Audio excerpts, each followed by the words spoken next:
Asia കപ്പിലേതാ India Pakistan പോരാട്ടം ഇന്നാണ് 8 മണിക്ക് ദുബായിലാണ് മത്സരം. പ്രത്യേകിച്ചും വളരെ വീറും വാശിയുമുള്ളൊരു മത്സരമായതുകൊണ്ട് ചില നിർദ്ദേശങ്ങൾ അവിടെ ദുബായ് പോലീസ് നൽകിയിട്ടുണ്ട്. തീപ്പെട്ടി, സെൽഫി സ്റ്റിക്ക് ഇതൊന്നും സ്റ്റേഡിയത്തിലേക്ക് കൊണ്ടുവരരുത് എന്നതാണ്. 30,000 പേർ കളി കാണാൻ എത്തുമെന്നാണ് പോലീസിൻ്റെ ഒരു വിലയിരുത്തൽ. സുരേഷ് ഫിലിമിറ്റ് ദുബായിൽ നിന്ന് തയ്യാറാക്കിയ റിപ്പോർട്ട്. ഏഷ്യ കപ്പിൽ ഈ സീസണിലെ ഏറ്റവും കനത്ത സുരക്ഷാ സന്നാഹമാണ് ദുബായ് അന്താരാഷ്ട്ര ക്രിക്കറ്റ് സ്റ്റേഡിയത്തിൽ ഒരുക്കിയിട്ടുള്ളത്. 3 തട്ടുകളിലായിട്ടാണ് സുരക്ഷാ ക്രമീകരണം.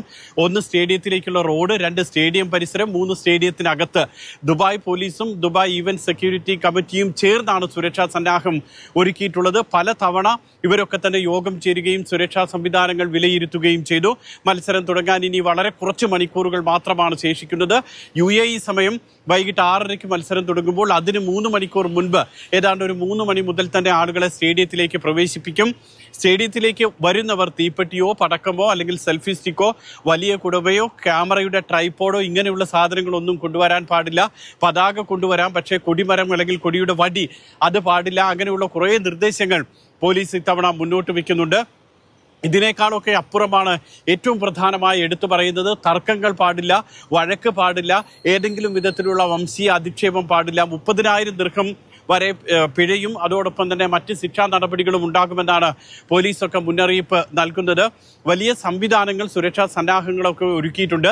ഏതാണ്ട് 30,000-ഓളം ആരാധകർ ഈ സ്റ്റേഡിയത്തിലേക്ക് അല്പസമയത്തിനകം ഒഴുകിയെത്തുമെന്നുള്ളതാണ് പ്രതീക്ഷ. അതിനനുസരിച്ചുള്ള സുരക്ഷാ ക്രമീകരണങ്ങളൊക്കെ തന്നെ ഇവിടെ ഒരുക്കിയിട്ടുണ്ട്.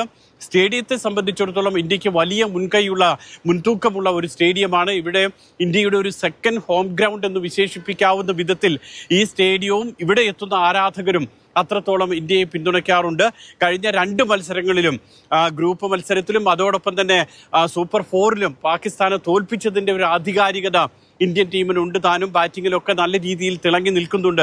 സഞ്ജു അടക്കമുള്ള ബാറ്റ്സ്മാൻമാർ, അതൊക്കെയാണ് വലിയ പ്രതീക്ഷ. ഏതായാലും മത്സരം തുടങ്ങാൻ ഇനി അല്പസമയം മാത്രമേ ഉള്ളൂ. നല്ല കാലാവസ്ഥയാണ്, തെളിഞ്ഞ കാലാവസ്ഥയാണ്.